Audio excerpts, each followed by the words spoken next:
Welcome to the Outlier Mindset Podcast, your guide for living a life by design. Here, we explore the journey of becoming an outlier, finding your purpose, mastering your mindset, optimizing your health, achieving financial freedom, and building a life centered around your passions. So tune in, transform, and thrive. Welcome to the Outlier Mindset. Let the journey begin. Hello, everybody, and welcome to another episode of the Outlier Mindset Podcast. Really happy that you're here today because you're in for a treat. We have a guest, Matt Jodouin, who's a mindset coach that is going to give you such good information and insights on why it is so important to have your mindset right as you go on a purpose-driven journey. Matthew's been a certified mentor and mindset coach since 2014. He's the creator of the powerful transformation programs that include Unstuck Momentum Mindset and the Success Principle. We're really excited to have this guy on the show today. Matthew, welcome to the show. Hey, well, thanks so much, Rodman. It's a pleasure to be here today. Yeah, I'm really excited to have you as a guest. One of the pillars that we're always talking about when it comes to really building a life by design around your purpose is mindset. Having your mind right for what you're about ready to take on in life. Because I think if you don't have the right mindset, you're just setting yourself up to fail. Yeah, absolutely. One of the things that I say in my coaching oftentimes is that your mindset is everything. And if you're looking to change anything on the outside, it all begins with our thoughts and our thought process. Because, your thoughts influence your feelings, and your feelings control your emotions. And your emotions oftentimes influence the actions that you're taking or not taking. And depending on those actions, it's going to produce a result in your life. And so if you want a different result, you got to go right back to the source and change your thinking. And most oftentimes people fail to recognize that. But yeah, mindset is key, 100%. So when you're getting up in the morning, I have always felt it to be critical to start your day off right with the right mindset. It feels to me like, so many people get up and you've got these weights of life on top of you every single day. You've got these responsibilities. You've got the mortgage, you got the car payments, you got the kids, you got the wife, you got the family. You got all these things happening, right? That are constantly, I don't want to say wearing you down, but there are so many things happening that is so critical to make sure that when you're getting up every morning, that you're coming into life with the right mindset. Otherwise, I believe you lose right out of the gates. Right. Absolutely. I would agree with you. And if you like, I can share a little tool or a tip that I found to be extremely helpful and something that we're trying to instill upon our kids from an early age to set them up for success right from the start. Yeah, I'd love to hear it. Well, I found that most people kind of start their day in a very similar sense, in the fact that they kind of, hit snooze a couple of times and roll out of bed and maybe even mumble to themselves, oh, this again, stumble over to the coffee pot. And, I found that a lot of times people are kind of like waiting to go about their day to see what kind of day they're going to have. And they wait to see what the weather's going to be like. They wait to see what traffic's going to be like. They wait to see what kind of mood their coworkers are going to be in and that sort of thing to determine whether or not they're going to have a good day or whether or not they're going to have a rough day. And I've found that one of the best and most powerful practices that I've developed is the habit of deciding first thing in the morning that today is going to be a great day. And it's somewhat of an affirmation that I say to myself, but it's also setting my intention for the day. And so it starts even before I open my eyes, and I'll just repeat that to myself, that today is going to be a great day. Today is going to be a great day. Today is going to be a great day. And the truth is that when you get into the habit of telling yourself things like that, well, your subconscious mind, it hears you, and then it primes your brain to start to look for reasons to support that statement or evidence to support that statement. And so I just have taken it upon myself to decide in advance that today is going to be a great day. And Abraham Lincoln, he once famously said that most people are about as happy as they make up their mind to be. And rather than waiting for the outside world to determine how I'm going to think and how I'm going to feel. I just decided I'm going to take conscious control of that and take the first step. And so even first thing in the morning, this is a habit that we've started to instill upon our kids. And my wife and I, we have 2 young boys, an 8-year-old and a 6-year-old. And that's a common phrase, is that today's going to be a great day. And they're young, and so they kind of laugh and roll their eyes. Yeah, Dad, I know. But I think that it really sets them up for going into their day and going into their life on a positive note. You know what I mean? No, totally. And I think you should install those kind of philosophies and thoughts at an early age. They're going to roll their eyes now, but as they get older and older, it's just going to come right back around. They're going to be saying the same things, thinking the same way. So props to you for getting your kids early. I do the same thing with my kids. Cool. What do you tell the kids, though, or you or your wife or whoever? You roll out of that rack in the morning. You're all excited for the day. You're telling life what it's going to do for you. And then you get that first right hook by life. Right. I mean, what is that? How do you cope with that? And how do you deal with that to bounce back and go, it's okay? Right. Well, and here's the thing is that life's got its ups and downs, doesn't it? And it's not all sunshine and roses. I mean, if you're going about it correctly and you're doing a number of the little things consistently, hopefully you're experiencing more ups than you are downs. But I mean, we're all human, and we all have those kinds of days, and we can't control everything that happens to us or around us. And I think that when it comes to experiencing any of those like emotions or some of those right hooks, like you put them, I think a couple of little things that I use oftentimes are little things like mental reframes, and just kind of putting things in perspective to a certain extent. And I oftentimes say that, perspective is a heck of a drug. And, in the big scheme of things, there's oftentimes, a lot more to be grateful for, and a lot more that we can find to appreciate if we're looking for it, than there is things that are going wrong. And I think that it's a choice, and you can choose on whether or not you want to dwell and ruminate on what's going wrong, or whether you want to take the lesson and roll it into, some actionable items. But I think being able to kind of,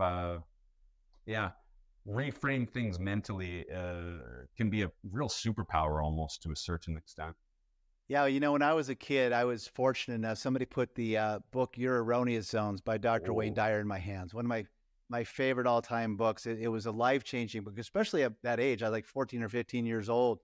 But in that book, one of the things that Dr. Dyer talked about was how you are not always going to be able to control the things that happen to you, but you can control how you react 100%. To them. You can take those negative energies or those negative moments, and if you can get your mindset right, you can turn them around into your favor and get through them and make it a moment that you strengthen from, or that you get power from, that empowers you because you've been able to go in with the mindset that you have and control the situation of how you reacted to that situation. Absolutely, 100%. And do you mind if I add something to that, Rodman? Please do. A number of years ago, I had a mentor who shared with me a story, or as a parable. And you might be familiar with this, but I believe it's a Buddhist parable about a farmer. And the story, I'll keep it short here, but the story goes something along the lines of there's a farmer and his young boy, and they own a number of horses. And one day, the fence breaks and the horse escapes, and the neighbor happens to be standing there, and he says, "Oh, I can't believe your luck. That's terrible. I'm sorry to hear the news." And the farmer kind of shrugs and says, "Well, maybe it's good, maybe it's bad." And the next day, wouldn't you know it, this horse comes back with some wild horses that it's befriended while it was away. And the neighbor again there is like, "Wow, look at that. I can't believe it. Now you're up a few horses."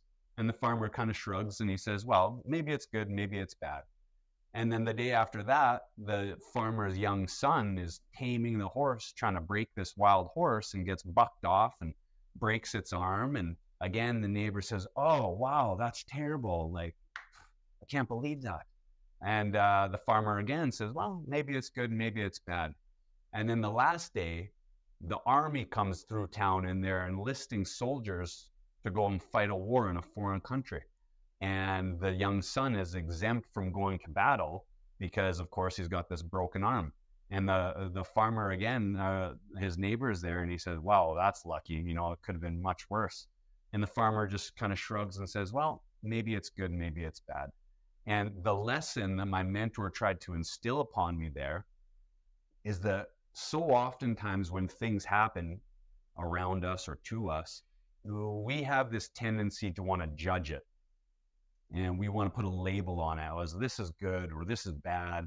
And really, we have such a finite vision and that we can't really fully comprehend the big scheme of things.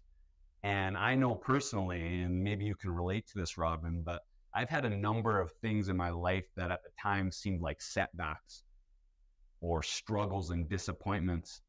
And I found that given enough time, if I fast forward, I'm actually really grateful that that happened. And I see that now as a blessing. And so my wife and I use this phrase oftentimes, and that's that, well, maybe it's good, maybe it's bad. And I've just come to understand and appreciate that everything, whether we think it's good or bad in the moment, is either a blessing or a blessing in disguise. And in fact, one of my favorite quotes by Tony Robbins is that life is happening for you, not to you. And it's something that takes some time to really fully accept. Most people can maybe intellectualize that, but it's a different story when you're in it and experiencing that disappointment. But the quicker that you can come to that gratitude or that appreciation or that understanding, the better off we are. You know what I mean? Oh, yeah. And the story of the Chinese farmer. And it's so funny. I just posted that on my Instagram like 2 days ago because I love that story. Because, you know, it's kind of like you don't really know what the consequences of an action are going to be, whether they're going to be good or bad. And at the end of the day, even if you're failing at something, even if something's not working out, what are you learning from it? Or what's the blessing in disguise that people can't see right out of the gates that reveals itself later? It's a great story. I've always loved that one. I've been a huge fan of Napoleon Hill and the book Think and Grow Rich. And I've studied that book over and over and over again for years. And one line that I always come back to, that Napoleon Hill says that with every heartbreak, every setback, and every failure brings with it the seeds of an equal or a greater benefit. And so our job then is, when we're faced with adversity or a setback, is to ask ourselves, okay, well, like you said, where's the lesson in this? Or what can I learn from this? Or where's the opportunity here?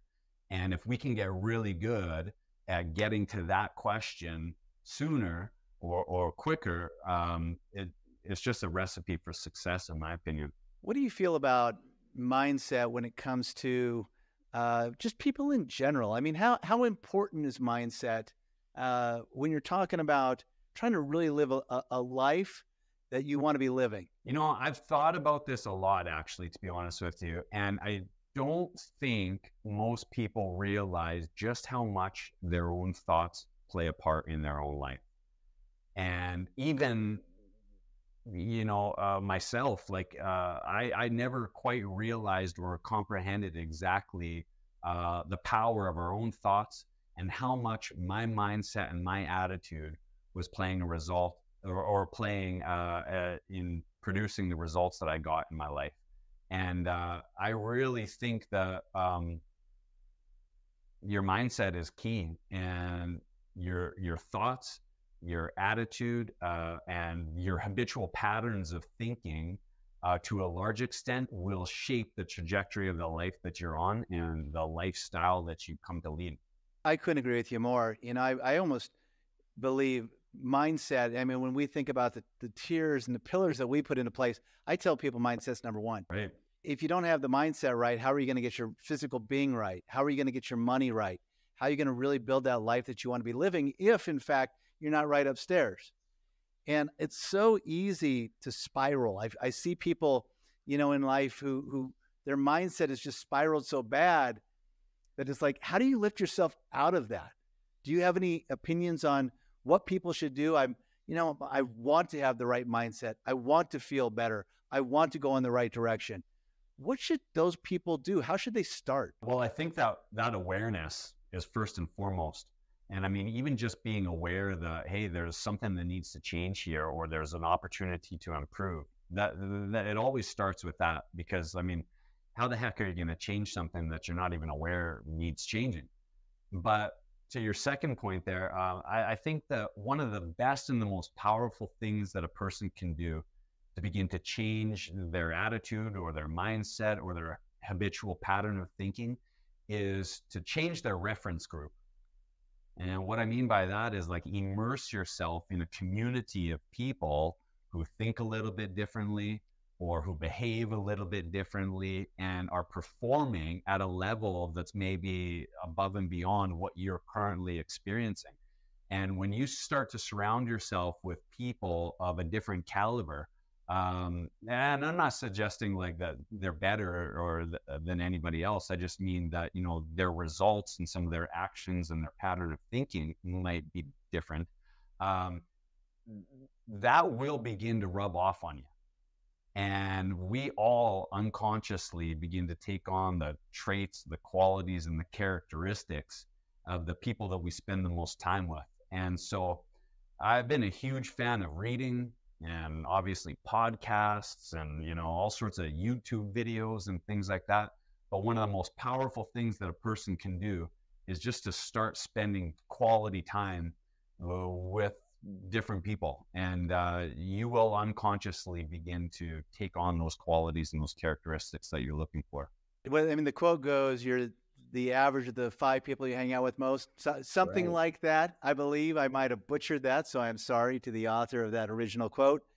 But I think tribe's everything. I mean, I think it's important to surround yourself if you want to improve the quality of your life. Put yourself around quality people who help lift you up and help lift up what you're trying to do. Because there are plenty of people in life, and you know this, that are going to be dragging you down every chance that they can get. Anytime they can get their claws into you and bring you down because they're miserable.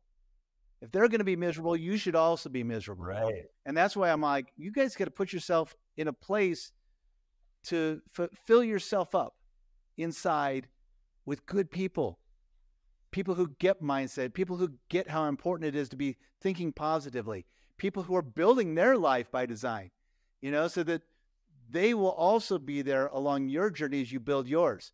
Because nobody's going to try to trip you up more in life than the person who's not going to do anything for themselves. Yeah, you know, they say that misery loves company, but in my experience, success loves company too. And anytime I've made an effort to reach out to a mentor or a leader in a specific industry, more often than not, they're happy to turn around and lend some advice or offer some support or meet for coffee and that sort of thing. And I find that competition is usually at the bottom.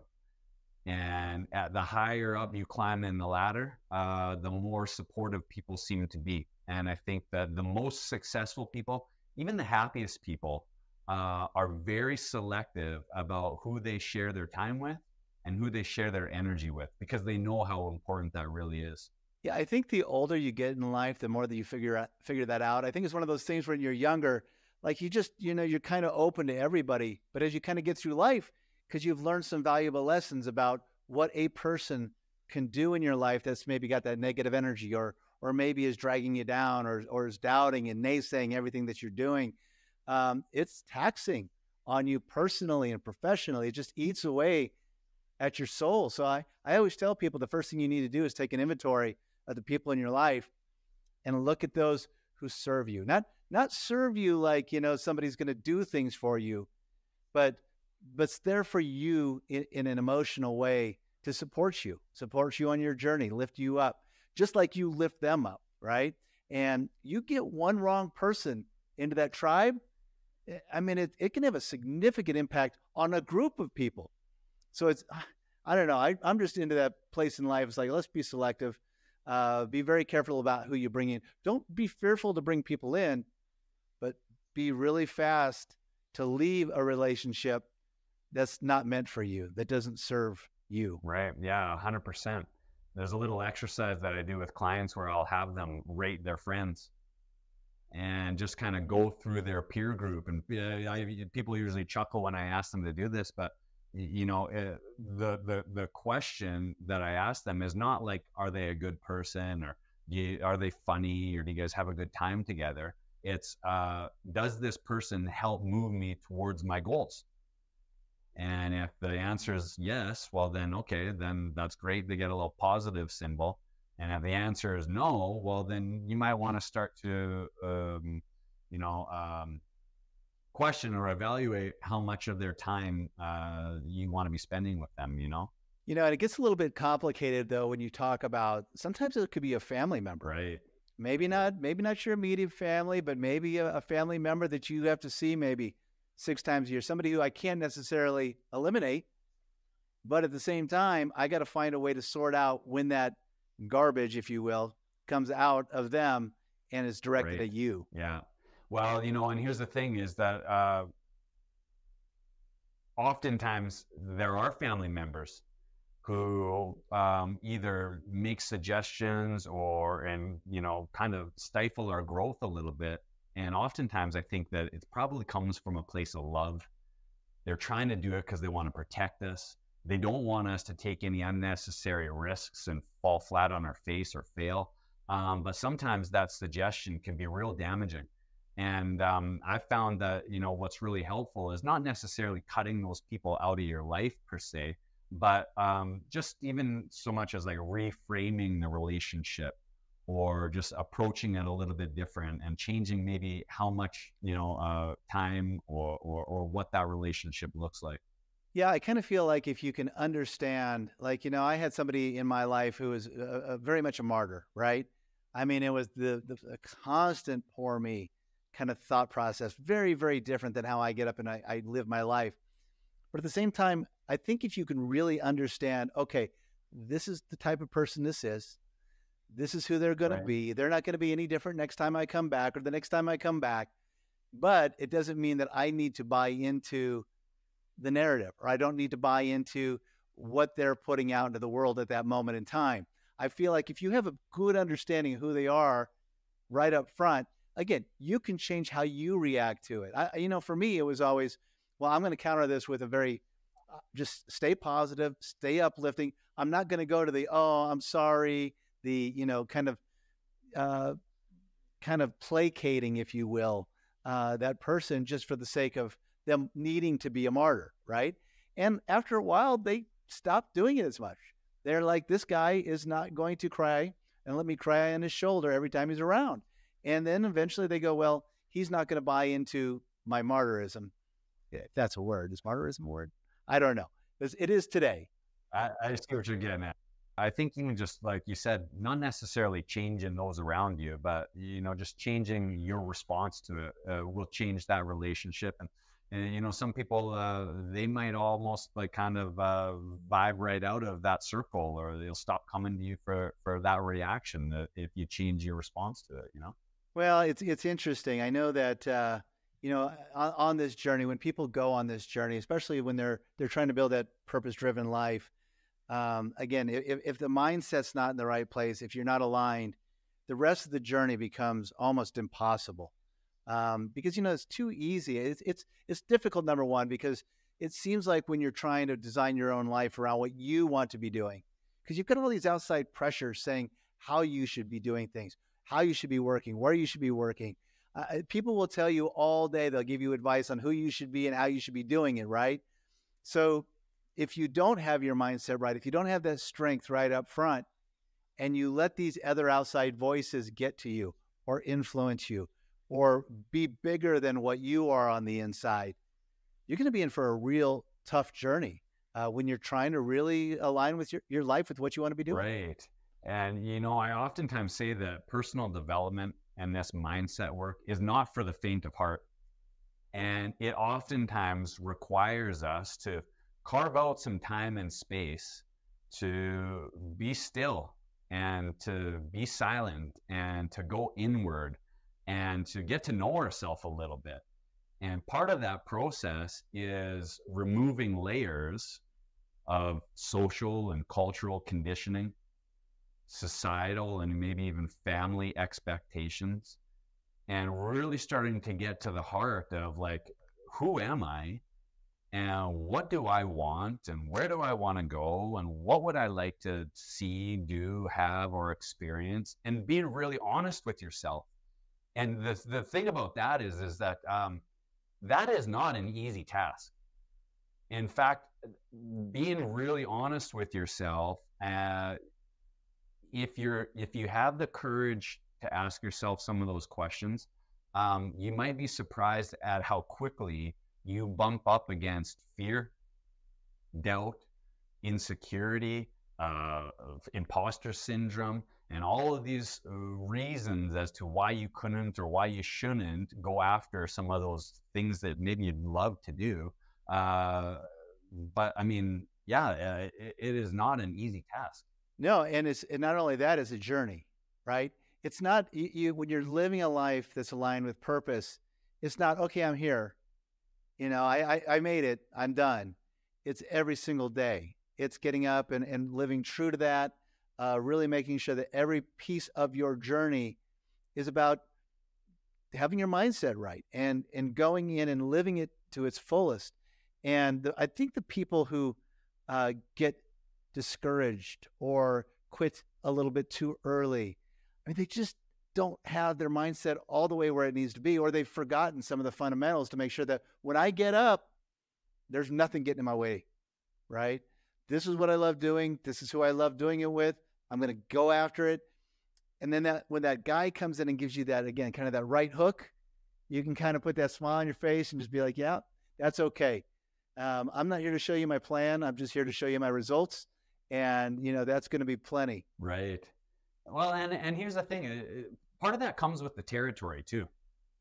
And anytime you're trying to accomplish big things, or you're chasing big dreams, or you're living a life of intention and maybe even going against the current a little bit, you have to expect that there's going to be some resistance to that. And, sometimes I'll tell stories about like I said, we've got two young boys, and they're at that age right now where they really like to wrestle dad. And, sometimes they'll kind of jump out and surprise me, and they'll, punch me in the gut a little bit. And if I'm not expecting it, it catches me off guard and, oh, dude, Yeah. But if you're expecting it and you know that, hey, I should know this is coming, you can brace for it a little bit, and it doesn't hurt nearly as bad. And I think that that's true for life in general too. And I think that one of the biggest mistakes that I've made in the past is, or one of the biggest problems that I have is that I think that I'm not supposed to experience problems. And once I finally started to wrap my head around the fact that, hey, you know what? Problems or challenges are an inevitable part of life, and it's not something to be taken personally, that when they do arise, I can just quickly shift gears into being like, okay, identify the problem, and rather than take it personally, that shift gears into asking myself, well, what's the solution to this? Or where do we go from here? Or what can I learn from this? And what's the answer? And that's a game changer. Yeah, I call them the undercurrents. Growing up as a kid fishing on the rivers, we used to go through the rivers, and every once in a while, the current would sweep you out and take you downstream. And that's kind of what life is. It's kind of like, I'm feeling pretty good. I'm charging up river, and then all of a sudden something happens. I get my feet swept out, and I end up about 100 yards that way. But that's okay if you get back up, get back into the mindset, and start going upstream again, right? Really working hard at it, and making sure that you're doing everything that you can to make sure that you don't get swept all the way downstream. But so many people, they get those undercurrents. They get the people telling them they can't do this, or saying you're not capable of that, or why would you have that kind of dream, or that's never going to work out for you. And sometimes they let those undercurrents like that just take them all the way out, just keep carrying them downstream. And then they get to the end of that life, and they have the unfortunate thing of regret. It's like, people don't regret the things they did in life, right? They regret the things they didn't do in life. When they get to the end of that journey and they're sitting there on their deathbed, I want to be able to look at my kids and go, if I thought it, I tried it. I wasn't successful every time. I failed plenty, but you know what? I learned so much in those failures that it took me to another level. It took me to the next place. It took me on my next journey. And, I think too many people are worried about failing. And the mindset has to be right to say, you know what, failure's not, it's adjusting, like you were saying, taking and switching that paradigm where it's like, I'm not failing, I'm just learning. I think the people who really achieve, inspiring things in life have a really healthy relationship with failure. And they've come to reframe that in their mind. And a lot of times, the most successful people have failed way more than the average person has even tried. And, I mentioned Napoleon Hill in Think and Grow Rich, but there's an entire chapter dedicated to the word persistence. And when he talks about persistence, and you look at some of the people like, whether that's Howard Schultz and the owner of Starbucks, I think he went to something like 240 different banks looking for his first loan before he was ever, received a loan for the startup. And you think, man, I wonder at what point or how many times I would continue to try before the thought occurred to me, well, maybe this just isn't a good idea.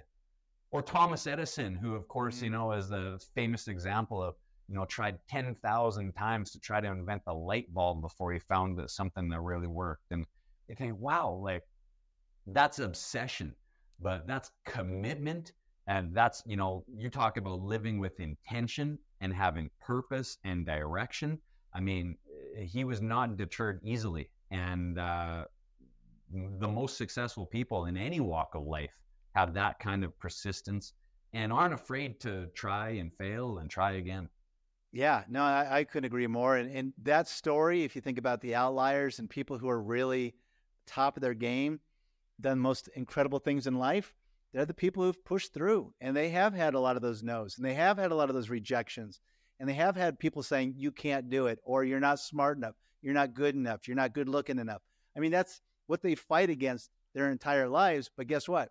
At least they have their mindset right so that they can push through that and come out on the other side. Or it's the same thing with the financial. If you don't have your finances right, I tell people all the time, they're like, I know what my purpose is. I'm going to quit my job tomorrow and I'm going to go start that company. I'm like, man, let's make sure you get your finances right too. Because the worst thing that you could be doing is taking that journey and hitting a couple of hurdles on your way. And then you don't have the financial prowess to be able to stay in the game. And, the same thing with mindset. If you don't have your mindset right and you start hitting your toe on some hurdles, it's going to be too easy to quit. And you know what? The success might be right around that next corner. But you've got to have those pillars in place. You got to have your money right. You got to have your body right. And you got to have your mindset right. Yeah. I mean, that's the trifecta, isn't it? It is. So what do you tell people, who are wanting to really break out on the journey? I mean, it's one thing to say, hey, you got to get your mindset right. I mean, you and I can sit here all day and give somebody that piece of advice. You got to get your mindset right. But what are some of the action steps that people can take to start really consciously working on their mindset? Yeah, I think one of the very first things that comes to mind is even just getting really clear on what it is that you want. And I think it was Mark Twain who once famously said that, I can show anybody how to achieve anything that they want. The only thing is I can't find anybody who knows what they want. And I think that oftentimes, we have these general vague ideas of what we'd like to have, like more money or better health or better fitness or, some more free time or just maybe even to be a little bit happier or things like that. But I find that vague goals produce vague results. And one of the very first things that I have clients do, I see a tremendous amount of value in, is just creating some clarity around what it is that you want, what it is you want to either create or experience or have or do, and then to write it down with pen and paper. And I don't know who makes these things, but I swear that they put a little bit of magic in them. And the reason I say that is because what you write down has a tendency to become your reality. And they say that writing is a sacred act. And I've seen this happen so many times that whether it's journaling or creating a mind map or just writing down your goals with pen and paper, it significantly increases the likelihood of achieving them. And so, as far as setting your mindset right, I think creating some clarity around what it is that you want, and then revisiting that every single day and reminding yourself where you're going, what you're trying to achieve, who you want to become, and why you're doing it. And that, can create somewhat of like a North Star for you. And if your reasons behind doing so are strong enough, they say that if your why is big enough, you can endure almost any how. And I think that, you can get those right hooks, or you can, encounter some obstacles. But if you're clear as to what it is that you want and why you want it, and you remind yourself of it every day, and you think about it throughout the day, and you have enough people around you that can rally and support you in doing that, you can overcome just about any challenge that you face.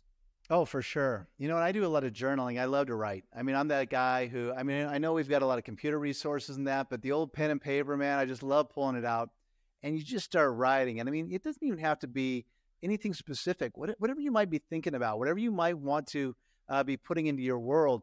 But it's amazing when I go back and look at my notes, how many of those things are actually coming to fruition. They actually come to life, versus those things that you think about and then you just let go out. They just go out into space. They never come back around. So I could really see we're taking those things, writing them down, being intentional about your thoughts, how that could really have a big impact on your mindset. Yeah, absolutely. 100%. In fact, there was a study that was done by a woman named Dr. Gail Matthews. You might be familiar with this study, but she took a group of people from all around the world, and she broke them up into 4 categories. And the first group of people, they just thought about their goals, and they successfully achieved their goals about I think it was 30 or 40% of the time or something like that. And then the second group just simply wrote them down. And she observed that statistically speaking, they were more successful. The third group of people thought about their goals, wrote them down, reviewed them regularly. So thought about them every day and had them up on the wall, or reminded themselves of what they were accomplishing. And then of course they were more successful. And then the fourth group of people, they thought about their goals, they wrote them down, they reviewed them regularly, and then they had a group of people, whether that was an accountability partner, or a mastermind, or a coach, or something of the sort, that they reported to on a weekly basis. And that group of people successfully achieved their goals about 92% of the time. And that's another reason why. That's significant. Oh, it's massive, and if you think about it, that group of people who just thought about their goals, there's probably most people, but their success rate is less than the flip of a coin. And I don't know about you, but I've got some pretty big and pretty audacious goals that I'd like to achieve. And I'd certainly like the likelihood of achieving them to be better than the coin toss. You know what I mean? Yeah. When did you start your mindset journey? Where were you in life, and what put you on the journey? I've always been interested in mindset way before I ever even knew that was a thing. And I don't remember, or I don't know if you remember, but growing up, there was a brand, it was a clothing and apparel line called No Fear. Yeah, I know it. And I used to have their posters on my wall with motivational quotes and T-shirts and things like that. And I actually used to write affirmations on my mirror and quotes from thought leaders and philosophers way before I ever realized that was a thing. And so I was always kind of interested in that, but it never occurred to me that this could be a career choice, or that somebody could pursue a line of work in that field. But in 2014, I owned and operated a private personal training and wellness center. And like a lot of people in the fitness industry, I got into the industry with a passion for fitness. And I did not realize to what extent your mindset had to do with your health and your well-being. And so I would have people come to me and say things like, well, I got this problem. I need to lose 50 pounds. And I realized over time that actually the weight was not necessarily the problem. The weight was oftentimes a symptom of an underlying mental or emotional issue. And once we began to address the root cause of that, the weight itself just began to melt off. And so in 2014, I took it upon myself to go and get my life coaching certification. And I just saw that as an opportunity to have one more tool in my toolkit that I could use to help my clients in their weight loss journey. And while most trainers were training like the big muscle groups, like their chest or their quads, I was training their mind.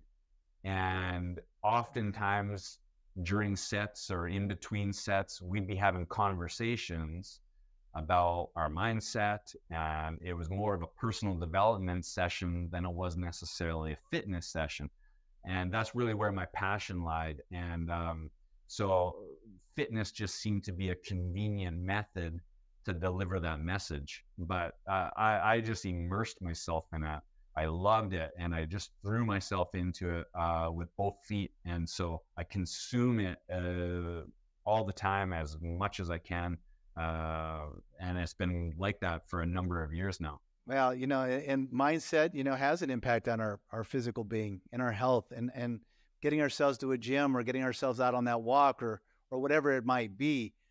Again, if you don't have the right mindset, or if you are going to roll over because you get a couple of punches and you can't get up a couple of days later and just get going again, it makes it tough. It makes it rough to really go and do that type of work to get yourself in a physical place that you want to be in. Right, 100%. And here's the thing, is that it's a two-way street. And what I mean by that is, like, when I think better, I feel better. And when I feel better, I do better. Okay. But our physical body and how we use our body is actually a very, very powerful tool that changes the way that we feel, and then has a corresponding effect that changes the way that we think. And so they really work well together. It's a system. And people talk about, the mind-body connection, like they're two separate things, but it's one. And you really can't separate the two. I mean, they're very much one and the same. Well, this has been great. Mindset matters, right? I mean, it always has mattered. It's always going to matter. Where can people find you, Matthew, if they want to find you? I'm probably most active on Instagram. My handle is Matt.Jodouin. My last name is spelled Jodouin. And I'm also active on a platform called School, which I'm not sure if you're familiar with, or any of your listeners are familiar with. I'm not. It's an unbelievable new platform that is an opportunity to share a ton of free resources, and I have a free community there where I oftentimes will do share tons of free content and host free workshops and seminars and things like that are open to the public. So, no, I love that. Last question for you. Sure. If you could go back in time, spend some time with your younger self, what is one piece of advice that you'd give to your younger self? Not trying so hard to fit in or to be accepted, and doing things like drugs or engaging in alcohol and risky behavior to try to look cool or to try to fit into a peer group. And I think that along with taking my schooling a little bit more seriously and immersing myself in just some of the education aspect of it at a younger age would probably have done me well.